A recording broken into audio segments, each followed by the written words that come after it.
নমস্কার, the story teller চ্যানেলে আপনাকে স্বাগত। আজকের গল্প রবীন্দ্রনাথ ঠাকুরের লেখা বোষ্টমী। আমি লিখিয়া থাকি, অথচ লোকরঞ্জন আমার কলমের ধর্ম নয়। এই জন্য লোকেও আমাকে সদা সর্বদা যে রঙে রঞ্জিত করিয়া থাকে, তাহাতে কালির ভাগই বেশি। আমার সম্বন্ধে অনেক কথাই শুনিতে হয়, কপালক্রমে সেগুলি হিত কথা নয়, মনোয়ারিত নয়ই। শরীরে যেখানটায় ঘা পড়িতে থাকে, সে জায়গাটা যতই তুচ্ছ হোক, সমস্ত দেহটাকে বেদনার জোরে সেই ছাড়াইয়া যায়। যে লোক গালি খাইয়া মানুষ হয়, সে আপনার স্বভাবকে যেন ঠেলিয়া এক ঝোঁকা হইয়া পড়ে। আপনার চারিদিককে ছাড়াইয়া আপনাকেই কেবল তাহার মনে পড়ে। সেটা আরামও নয়, কল্যাণও নয়। আপনাকে ভোলাটাই তো স্বস্তি। আমাকে তাই ক্ষণে ক্ষণে নির্জনের খোঁজ করিতে হয়। মানুষের ঠেলা খাইতে খাইতে মনের চারিদিকে যে টোল খাইয়া যায়, বিশ্ব প্রকৃতির সেবা নিপুণ হাতখানির গুণে তাহা ভরিয়া ওঠে। কলিকাতা হইতে দূরে নিভৃতে আমার একটি অজ্ঞাতবাসের আয়োজন আছে। আমার নিজ চর্চার দৌরাত্ম্য হইতে সেইখানে অন্তর্ধান করিয়া থাকি। সেখানকার লোকেরা এখনও আমার সম্বন্ধে কোনো একটা সিদ্ধান্তে আসিয়া পৌঁছে নাই। তাহারা দেখিয়াছে আমি ভোগী নই, পল্লীর রজনীকে কলিকাতার কলুষে আবির করি না, আবার যোগীও নই, কারণ দূর হইতে আমার যেটুকু পরিচয় পাওয়া যায়, তাহার মধ্যে ধনের লক্ষণ আছে। আমি পথিক নহি, পল্লীর রাস্তায় ঘুরি বটে, কিন্তু কোথাও পৌঁছিবার আমার কোনো লক্ষ্যই নাই। আমি যে গৃহী, এরকম কথা বলাও শক্ত, কারণ ঘরের লোকের প্রমাণাভাব। এই জন্য পরিচিত জীবশ্রেণীর মধ্যে আমাকে কোনো একটা প্রচলিত কোঠায় না ফেলিতে পারিয়া গ্রামের লোক আমার সম্বন্ধে চিন্তা করা একরকম ছাড়িয়া দিয়াছে। আমিও নিশ্চিন্ত আছি। অল্পদিন হইল খবর পাইয়াছি, এই গ্রামে একজন মানুষ আছে যে আমার সম্বন্ধে কিছু একটা মনে ভাবিয়াছে, অন্তত বোকা ভাবে নাই। তাহার সঙ্গে প্রথম দেখা হইল, তখন আষাঢ় মাসের বিকালবেলা। কান্না শেষ হইয়া গেলেও চোখের পল্লব ভেজা থাকিলে যেমন ভাবটা হয়, সকালবেলাকার বৃষ্টি অবসানে সমস্ত লতা পাতা আকাশ ও বাতাসের মধ্যে সেই ভাবটা ছিল। আমাদের পুকুরের উঁচু পাড়িটার উপর দাঁড়াইয়া আমি একটি নধর শ্যামল গাভীর ঘাস খাওয়া দেখিতেছিলাম। তাহার চিক্কন দেহটির ওপর রৌদ্র পড়িয়াছিল দেখিয়া ভাবিতেছিলাম, আকাশের আলো হইতে সভ্যতা আপনার দেহটাকে পৃথক করিয়া রাখিবার জন্য যে এত দর্জির দোকান বানাইয়াছে, ইহার মতো এমন অপব্যয় আর নাই। এমন সময় হঠাৎ দেখি একটি প্রৌঢ়া স্ত্রীলোক আমাকে ভূমিষ্ঠ হইয়া প্রণাম করিল। তাহার আঁচলে কতগুলি ঠোঙার মধ্যে করবী, গন্ধরাজ, আরও 2-4 রকমের ফুল ছিল।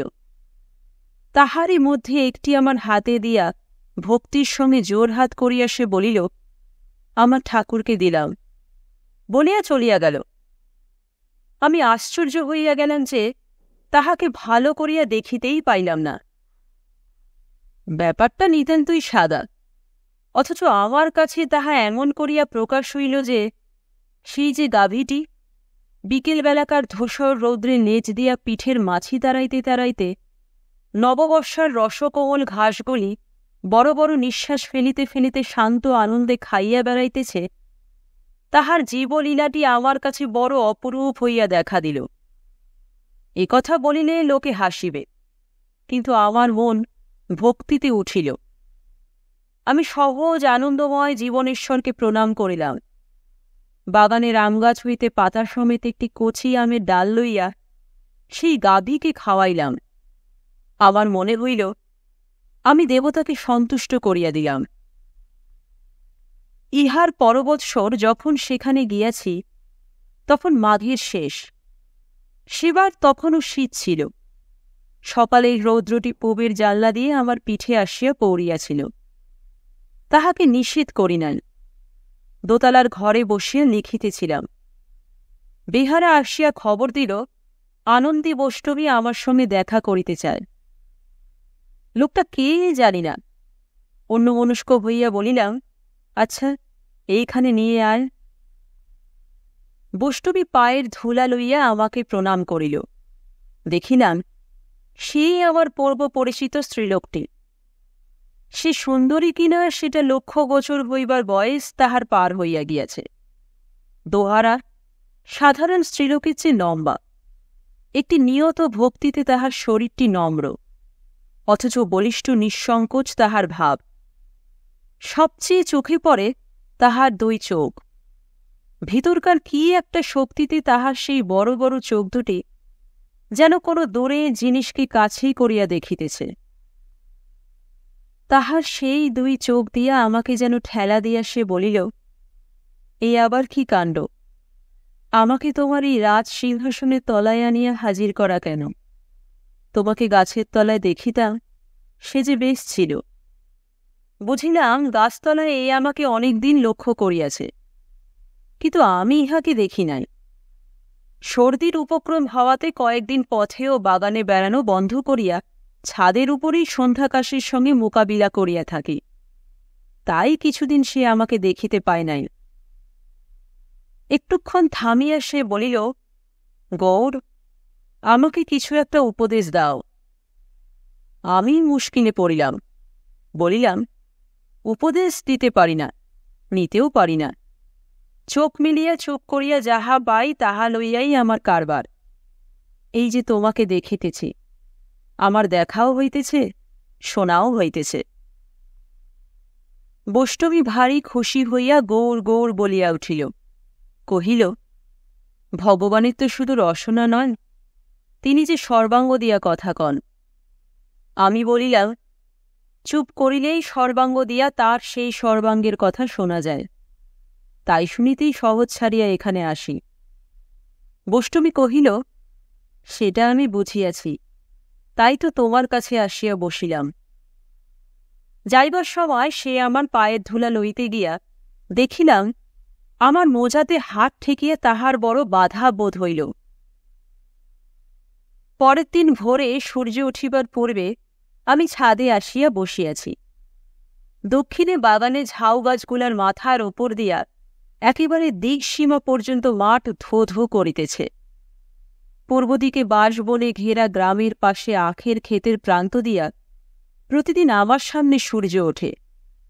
গ্রামের রাস্তাটা গাছের ঘন ছায়ার ভিতর হইতে হঠাৎ বাহির হইয়া খোলা মাঠের মাঝখান দিয়া বাকিয়া বহুদূর গ্রামগুলির কাজ সারিতে চলিয়াছে। সূর্য উঠিয়াছে কিনা জানি না, একখানি শুভ্র কুয়াশার চাদর বিধবার ঘোমটার মতো গ্রামের গাছগুলির ওপর টানা রহিয়াছে। দেখিতে পাইলাম বৈষ্ণবী সেই ভোরের ঝাপসা আলোর ভিতর দিয়া একটি সচল কুয়াশার মূর্তির মতো করতাল বাজাইয়া হরিনাম গান করিতে করিতে সেই পূব দিকের গ্রামের সম্মুখ দিয়া চলিয়াছে। তন্দ্রা ভাঙা চোখের পাতার মতো একসময় কুয়াশাটা উঠিয়া গেল এবং ওই সমস্ত মাঠের ও ঘরের নানা কাজকর্মের মাঝখানে শীতের রৌদ্রটি গ্রামের ঠাকুরদাদার মতো আসিয়া বেশ করিয়া জমিয়া বসিল। আমি তখন সম্পাদকের পেয়াদা বিদায় করিবার জন্য লিখিবার টেবিলে আসিয়া বসিয়াছি।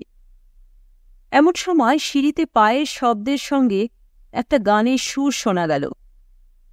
বৈষ্ণবী গুনগুন করিতে করিতে আসিয়া আমাকে প্রণাম করিয়া কিছু দূরে মাটিতে বসিল। আমি লেখা হইতে মুখ তুলিলাম। সে বলিল, কাল আমি তোমার প্রসাদ পাইয়াছি। আমি বলিলাম, সে কি কথা? সে কহিল, কাল সন্ধ্যার সময় কখন তোমার খাওয়া হয় আমি সেই আশায় দরজার বাহিরে বসিয়াছিলাম। খাওয়া হইলে চাকর যখন পাত্র লইয়া বাহিরে আসিল, তাহাতে কি ছিল জানি না, কিন্তু আমি খাইয়াছি। আমি আশ্চর্য হইলাম। আমার বিলাত যাওয়ার কথা সকলেই জানে, সেখানে কি খাইয়াছি না খাইয়াছি তাহা অনুমান করা কঠিন নহে, কিন্তু গোবর খাই নাই। দীর্ঘকাল মাছ মাংসে আমার রুচি নাই বটে, কিন্তু আমার পাচকটির জাতিকুলের কথা প্রকাশ্য সভায় আলোচনা না করাই সঙ্গত। আমার মুখে বিস্ময়ের লক্ষণ দেখিয়া বৈষ্ণবী বলিল, যদি তোমার প্রসাদ খাইতেই না পারিব, তবে তোমার কাছে আসিবার তো কোনো দরকার ছিল না। আমি বলিলাম, লোকে জানিনে তোমার উপর তো তাদের ভক্তি থাকবে না। সে বলিল, আমি তো সকলকেই বলিয়া বেড়াইয়াছি। শুনিয়া উহারা ভাবিল আমার এইরকমই দশা। বৈষ্ণবী যে সংসারে ছিল উহার কাছে তাহার খবর বিশেষ কিছু পাইলাম না। কেবল এইটুকু শুনিয়াছি তাহার মায়ের অবস্থা বেশ ভালো এবং এখনও তিনি বাঁচিয়া আছেন। মেয়েকে যে বহু লোক ভক্তি করিয়া থাকে সে খবর তিনি জানেন। তাহার ইচ্ছা মেয়ে তার কাছেই গিয়া থাকে, কিন্তু আনন্দীর মন তাহাতে সায় দেয় না। আমি জিজ্ঞাসা করিলাম, তোমার চলেই কি করিয়া? উত্তরে শুনিলাম, তাহার ভক্তদের একজন সামান্য কিছু জমি তাহাকে দিয়াছে, তাহারই ফসলে সেও খায়, 5 জনে খায়, কিছুতে সে আর শেষ হয় না। বলিয়া একটু হাসিয়া কহিল, আমার তো সবই ছিল, সমস্ত ছাড়িয়া আসিয়াছি, আবার পরের কাছে মাগিয়া সংগ্রহ করিতেছি। ইহার কি দরকার ছিল বলত? শহরে থাকিতে এ প্রশ্ন উঠিনে সহজে ছাড়িতাম না।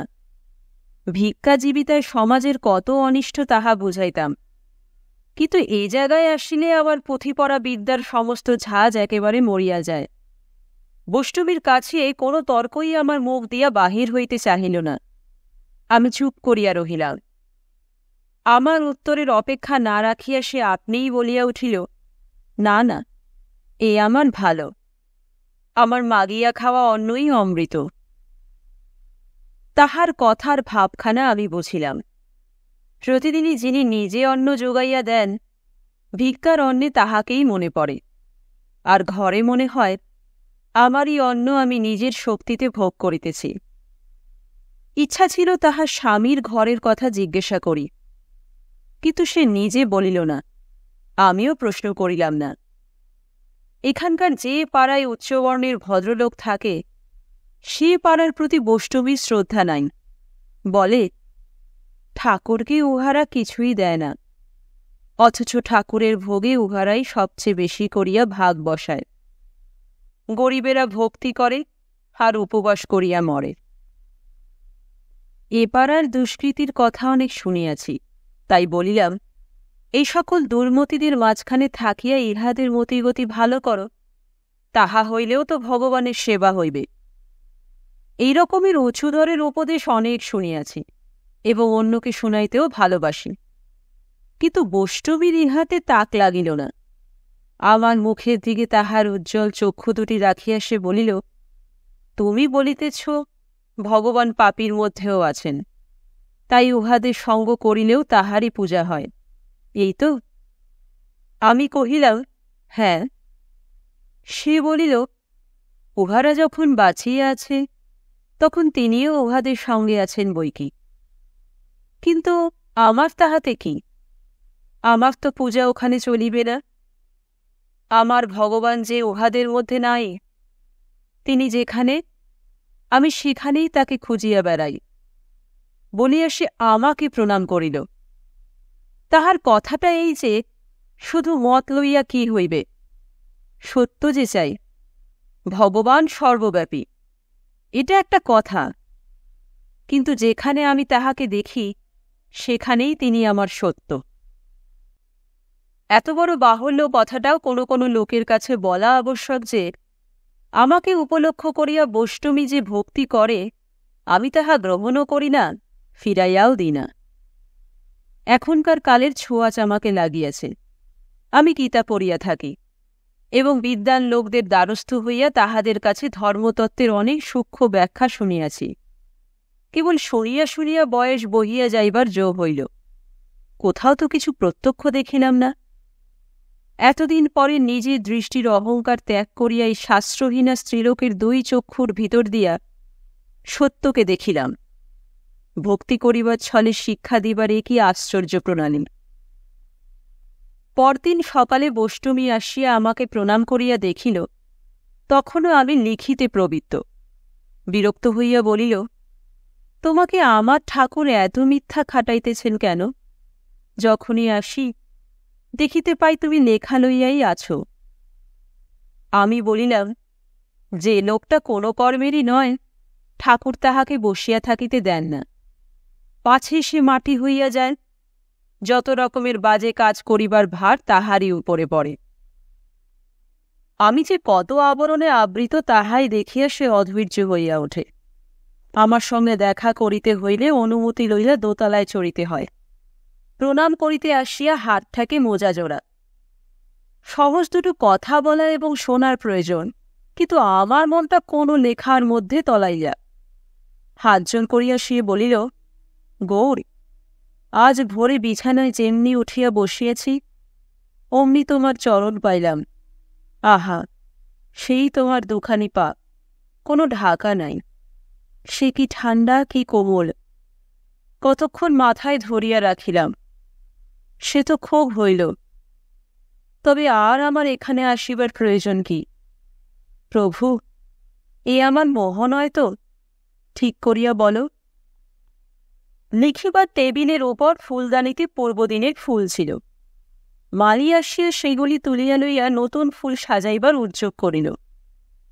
বষ্টমী যেন ব্যথিত হইয়া বলিয়া উঠিল, ব্যাস, এ ফুলগুলি হইয়া গেল? তোমার আর দরকার নেই? তবে দাও দাও, আমাকে দাও। এই বলিয়া ফুলগুলি অঞ্জলিতে লইয়া কতক্ষণ মাথা নত করিয়া একান্ত স্নেহে এক দৃষ্টিতে দেখিতে লাগিল। কিছুক্ষণ পরে মুখ তুলিয়া বলিল, তুমি চাহিয়া দেখো না বলিয়াই এ ফুল তোমার কাছে মলিন হইয়া যায়।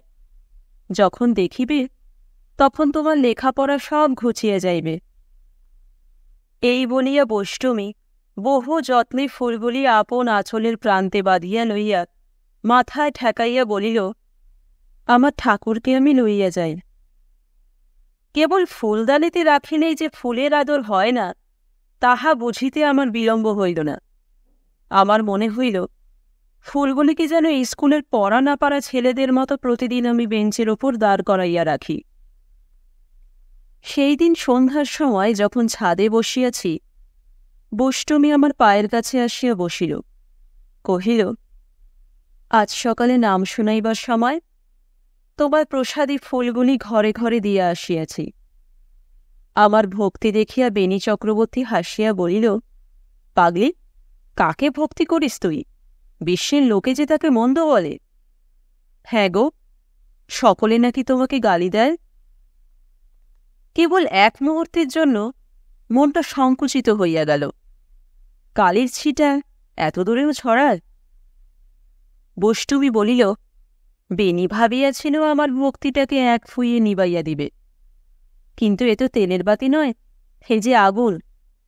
আমার গৌর, ওরা তোমাকে গালি দেয় কেন গো? আমি বলিলাম, আমার পাওনা আছে বলিয়া। আমি হয়তো একদিন লুকাইয়া উহাদের মন চুরি করিবার লোভ করিয়াছিলাম।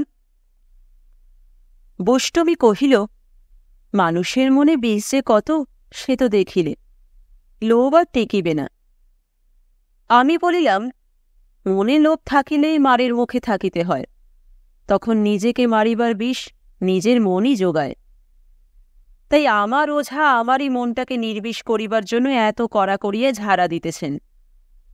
বষ্টমী কহিল, দয়াল ঠাকুর মারিতে মারিতে তবে মার্গে খেদান।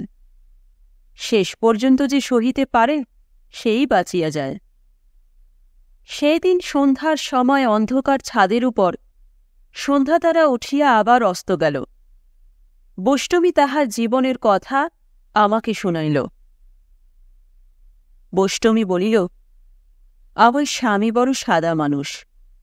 কোনো কোনো লোকে মনে করিত তাহার বুঝিবার শক্তি কম, কিন্তু আমি জানি, যাহারা সাদা করিয়া বুঝিতে পারে তাহারাই মোটের ওপর ঠিক বোঝে। ইহাও দেখিয়াছি, তাহার চাষবাস জমিজমার কাজে তিনি যে ঠকিতেন তাহা নহে। বিষয় কাজ এবং ঘরের কাজ দুই তাহার গোছালো ছিল। ধান চাল পাটের সামান্য যেটুকু ব্যবসা করিতেন, কখনো তাহাতে লোকসান করেন নাই। কেননা তাহার লোভ অল্প। যেটুকু তাহার দরকার সেইটুকু তিনি হিসাব করিয়া চলিতেন। তার চেয়ে বেশি যাহা, তাহা তিনি বুঝিতেনও না, তাহাতে হাতও দিতেন না। আমার বিবাহের পূর্বেই আমার শ্বশুর মারা গিয়েছিলেন এবং আমার বিবাহের অল্পদিন পরেই শাশুড়ির মৃত্যু হয়। সংসারে আমাদের মাথার উপরে কেউই ছিল না।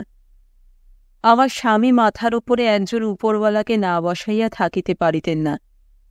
এমনকি বলিতে লজ্জা হয়, আমাকে যেন তিনি ভক্তি করিতেন। তবু আমার বিশ্বাস, তিনি আমার চেয়ে বুঝিতেন বেশি, আমি তাহার চেয়ে বলিতাম বেশি। আমার স্বামী সকলের চেয়ে ভক্তি করিতেন তাহার গুরু ঠাকুরকে। শুধু ভক্তি নয়, সে ভালোবাসা, এমন ভালোবাসা দেখা যায় না। গুরু ঠাকুর তার চেয়ে বয়সে কিছু কম, কি সুন্দর রূপ তার। বলিতে বলিতে পষ্টুমী ক্ষণকাল থামিয়া তাহার সেই দূর বিহারী চক্ষু দুটিকে বহু দূরে পাঠাইয়া দিল। এই গুরু ঠাকুরের সঙ্গে বালককাল হইতে আমার স্বামী খেলা করিয়াছেন, তখন হইতেই তাহাকে আপন মন প্রাণ সমর্পণ করিয়া দিয়াছেন। তখন আমার স্বামীকে ঠাকুর বোকা বলিয়াই জানিতেন, সেই জন্য তাহার উপর বিস্তর উপদ্রব করিয়াছেন। অন্য সঙ্গীদের সঙ্গে মিলিয়া পরিহাস করিয়া তাহাকে যে কত নাকাল করিয়াছেন, তাহার সীমা নাই।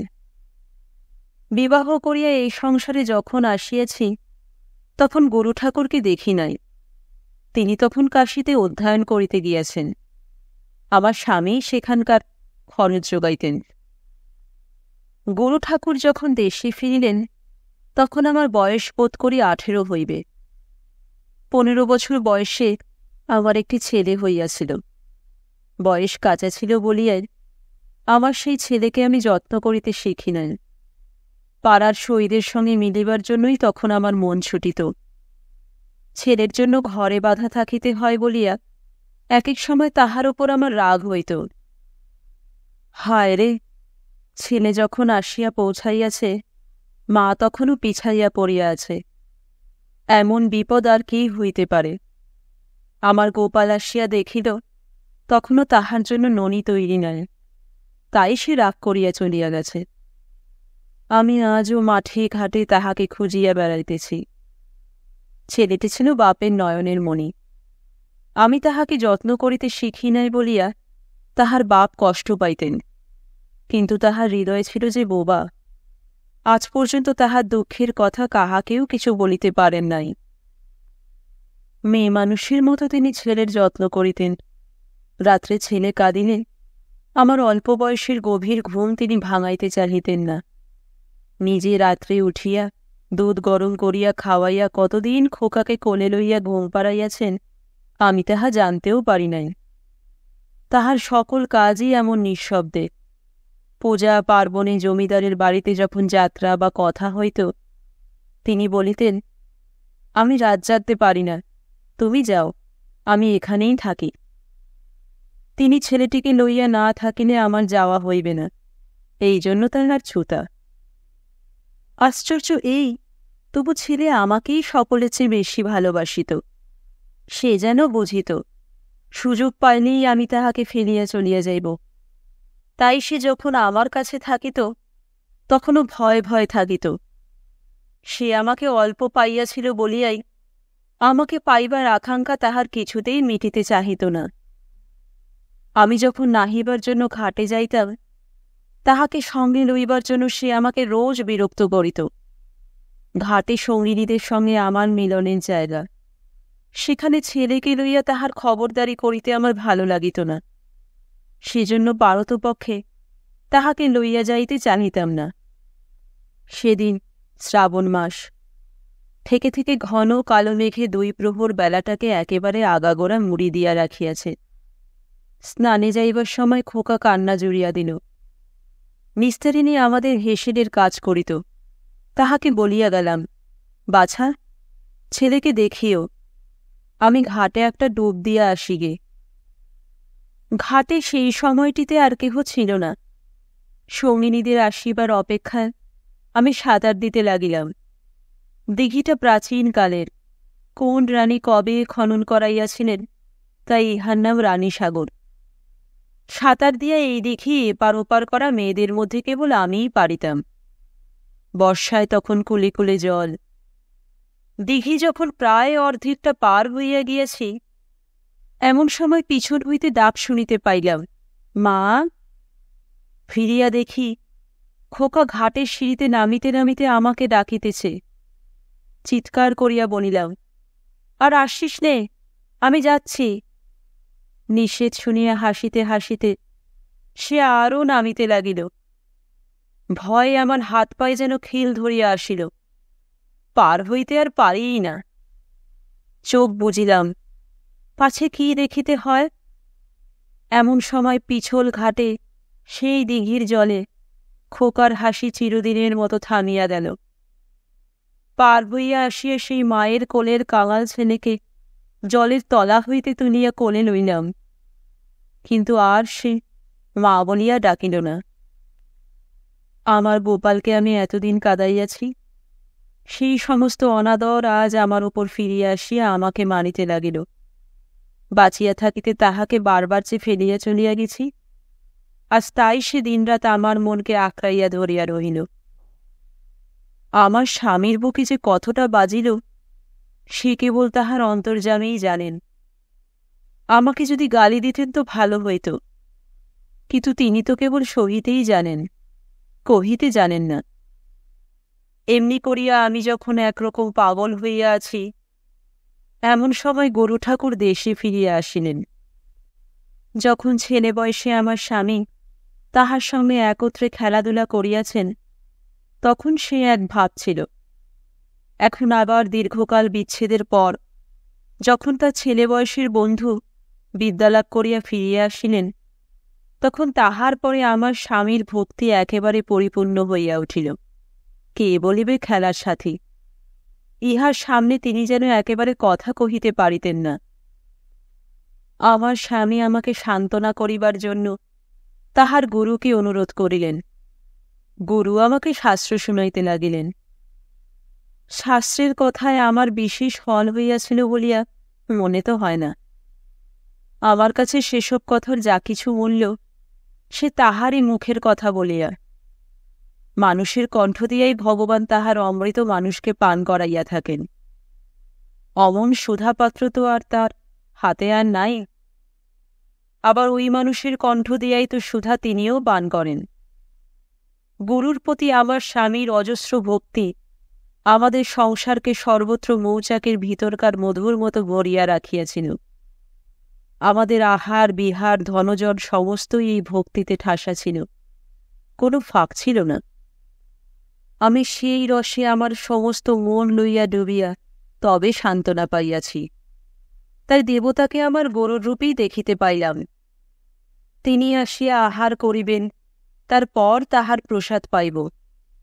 প্রতিদিন সকালে ঘুম হইতে উঠিয়া এই কথাটি মনে পড়িত, আর সেই আয়োজনে লাগিয়া যাইতাম।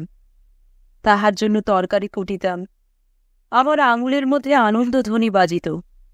ব্রাহ্মণ নই, তাহাকে নিজের হাতে রাঁধিয়া খাওয়াইতে পারিতাম না, তাই আমার হৃদয়ের সব ক্ষুধাটা মিটিত না। তিনি যে জ্ঞানের সমুদ্র, সেদিকে তো তার কোনো অভাব নাই। আমি সামান্য রমণী, আমি কেবল তাহাকে একটু খাওয়াইয়া দাওয়াইয়া খুশি করিতে পারি, তাহাতেও এতদিকে এত ফাঁক ছিল।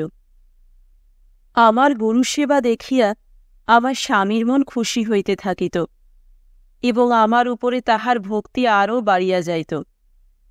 তিনি যখন দেখিতেন আমার কাছে শাস্ত্র ব্যাখ্যা করিবার জন্য গরুর বিশেষ উৎসাহ, তখন তিনি ভাবিতেন গরুর কাছে বুদ্ধিহীনতার জন্য তিনি বারবার অশ্রদ্ধা পাইয়াছেন। তাহার স্ত্রী এবার বুদ্ধির জোরে গরুকে খুশি করিতে পারিলে এই তাহার সৌভাগ্য। এমন করিয়া 4-5 বছর কোথা দিয়া যে কেমন করিয়া কাটিয়া গেল, তাহা চোখে দেখিতে পাইলাম না। সমস্ত জীবনই এমনি করিয়া কাটিতে পারিত, কিন্তু গোপনে কোথাও একটা চুরি চলিতেছিল। সেটা আমার কাছে ধরা পড়ে নাই, অন্তর্যামীর কাছে ধরা পড়িল। তারপর একদিনে একটি মুহূর্তে সমস্ত ওলট পালট হইয়া গেল। সেদিন ফাল্গুনের সকালবেলায় ঘাটে যাইবার ছায়াপথে স্নান সারিয়া ভিজা কাপড়ে ঘরে ফিরিতেছিলাম। পথের একটি বাঁকে আমতলায় গরু ঠাকুরের সঙ্গে দেখা। তিনি কাঁধে একখানি গামছা লইয়া কোনো একটা সংস্কৃত মন্ত্র আবৃত্তি করিতে করিতে স্নানে যাইতেছেন। ভিজা কাপড়ে তার সঙ্গে দেখা হওয়াতে লজ্জায় একটু পাশ কাটাইয়া চলিয়া যাইবার চেষ্টা করিতেছি। এমন সময় তিনি আমার নাম ধরিয়া ডাকিলেন। আমি জড়সড় হইয়া মাথা নিচু করিয়া দাঁড়াইলাম। তিনি আমার মুখের পরে দৃষ্টি রাখিয়া বলিলেন, তোমার দেহখানি সুন্দর। ডালে ডালে রাজ্যের পাখি ডাকিতেছিল, পথের ধারে ধারে ঝোপে ঝাপে ভাটি ফুল ফুটিয়াছে, আমের ডালে বোল ধরিতেছে। মনে হইল সমস্ত আকাশ পাতাল পাগল হইয়া আলুথালু হইয়া উঠিয়াছে। কেমন করিয়া বাড়ি গেলাম কিচ্ছু জ্ঞান নাই। একেবারে সেই ভিজা কাপড়েই ঠাকুর ঘরে ঢুকিলাম। চোখে যেন ঠাকুরকে দেখিতে পাইলাম না। সেই ঘাটের পথের ছায়ার উপরকার আলোর চুমকিগুলি আমার চোখের ওপর কেবলই নাচিতে লাগিল। সেদিন গরু আহার করিতে আসিলেন। জিজ্ঞাসা করিলেন, আনন্দী নাই কেন? আমার স্বামী আমাকে খুঁজিয়া বেড়াইলেন, কোথাও দেখিতে পাইলেন না। ওগো, আমার সে পৃথিবী আর নাই, আমি সে সূর্যের আলো আর খুঁজিয়া পাইলাম না। ঠাকুর ঘরে আমার ঠাকুরকে ডাকি, সে আমার দিকে মুখ ফিরাইয়া থাকে। দিন কোথায় কেমন করিয়া কাটিল ঠিক জানি না। রাত্রে স্বামীর সঙ্গে দেখা হইবে, তখন যেন সমস্ত নীরব এবং অন্ধকার। তখনই আমার স্বামীর মন যেন তারার মতো ফুটিয়া ওঠে। সেই আধারে এক একদিন তাহার মুখে এক একটা কথা শুনিয়া হঠাৎ বুঝিতে পারি, এই সাদা মানুষটি যাহা বোঝেন তাহা কত সহজে বুঝিতে পারেন। সংসারের কাজ সারিয়া আসিতে আমার দেরি হয়। তিনি আমার জন্য বিছানার বাহিরে অপেক্ষা করেন। প্রায়ই তখন আমাদের গরুর কথা কিছু না কিছু হয়। অনেক রাত করিলাম, তখন ৩ প্রহর হইবে। ঘরে আসিয়া দেখি আমার স্বামী তখনও খাটে শোন নাই, নিচে শুইয়া ঘুমাইয়া পড়িয়াছেন। আমি অতি সাবধানে শব্দ না করিয়া তাহার পায়ের তলায় শুইয়া পড়িলাম। ঘুমের ঘোরে একবার তিনি পা ছুড়িলেন, আমার বুকের ওপর আসিয়া লাগিল। সেইটিই আমি তার শেষ দান বলিয়া গ্রহণ করিয়াছি। পরদিন ভোরে যখন তার ঘুম ভাঙিল, আমি তখন উঠিয়া বসিয়া আছি। জানলার বাহিরে কাঁঠাল গাছটার মাথার উপর দিয়া আধারের একধারে অল্প একটু রং ধরিয়াছে, তখনও কাক ডাকে নাই। আমি স্বামীর পায়ের কাছে মাথা লুটাইয়া প্রণাম করিলাম। তিনি তাড়াতাড়ি উঠিয়া বসিলেন এবং আমার মুখের দিকে অবাক হইয়া চাহিয়া রহিলেন। আমি বলিলাম, আর আমি সংসার করিব না। স্বামী বোধ করি ভাবিলেন তিনি স্বপ্ন দেখিতেছেন, কোনো কথাই বলিতে পারিলেন না। আমি বলিলাম, আমার মাথার দিব্য, তুমি অন্য স্ত্রী বিবাহ করো। আমি বিদায় লইলাম। স্বামী কহিলেন, তুমি এ কি বলিতেছ? তোমাকে সংসার ছাড়িতে কে বলিল? আমি বলিলাম, গুরু ঠাকুর। স্বামী হতবুদ্ধি হইয়া গেলেন। গুরু ঠাকুর? এমন কথা তিনি কখন বলিলেন? আমি বলিলাম, আজ সকালে যখন স্নান করিয়া ফিরিতেছিলাম তাহার সঙ্গে দেখা হইয়াছিল, তখনই তিনি বলিলেন। স্বামীর কণ্ঠ কাঁপিয়া গেল। জিজ্ঞাসা করিলেন, এমন আদেশ কেন করিলেন? আমি বলিলাম, জানি না, তাহাকে জিজ্ঞাসা করিও, পারেন তো তিনিই বুঝাইয়া দিবেন। স্বামী বলিলেন, সংসারে থাকিয়াও তো সংসার ত্যাগ করা যায়, আমি সেই কথা গুরুকে বুঝাইয়া বলিব। আমি বলিলাম, হয়তো গুরু বুঝিবেন, কিন্তু আমার মন বুঝিবে না। আমার সংসার করা আজ হইতে ঘুচিল। স্বামী চুপ করিয়া বসিয়া রহিলেন। আকাশ যখন ফর্সা হইল তখন তিনি বলিলেন, চলো না, দুজনে একবার তার কাছেই যাই। আমি হাত জোর করিয়া বলিলাম, তার সঙ্গে আর আমার দেখা হইবে না। তিনি আমার মুখের দিকে চাহিলেন। আমি মুখ নামাইলাম। তিনি আর কোনো কথা বলিলেন না।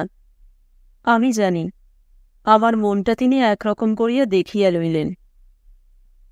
পৃথিবীতে 2টি মানুষ আমাকে সবচেয়ে ভালোবাসিয়াছিল, আমার ছেলে আর আমার স্বামী। সে ভালোবাসায় আমার নারায়ণ, তাই সে মিথ্যা সহিতে পারিল না। একটি আমাকে ছাড়িয়া গেল, একটিকে আমি ছাড়িলাম, এখন সত্যকে খুঁজিতেছি, আর ফাঁকি নয়।